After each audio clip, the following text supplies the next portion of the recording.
Նիկոլ Փաշինյանի քաղաքականությունը նույն թրիփը օրինակ չի երաշխավորում Հայաստանի Հանրապետության ոչ ինքնիշխանությունը, ոչ տարածքային ամբողջականությունը, որովհետև թրիփի տակ աշխարհաքաղաքական ականա դրած։ Այսինքն դա սպասարկում աշխարհաքաղաքական կոնկրետ կենտրոնների օրակարգ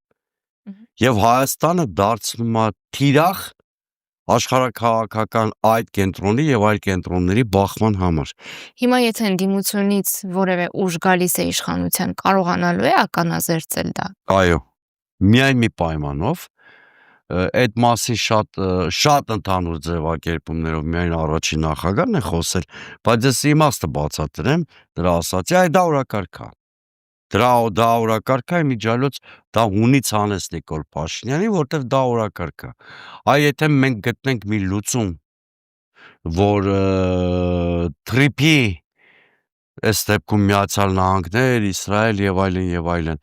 շահերը կարողանանք ներդաշնակեցնել BRICS-ի երկրների շահերի հետ, Ռուսաստան, Չինաստան, Իրան Իսլամական Հանրապետություն եւ այլն, իսկապես կոնսորցիում ստեղծենք Հայաստանի ինքնիշխան մանդատի ներքո եւ կոմունիկացիոն հաբ ձևավորենք շահերի ներդաշնակեցման ճանապարհով, սա կարող է երաշխավորել Հայաստանի կայունությունը, զարգացումը եւ իրական ապաշրջափակումը։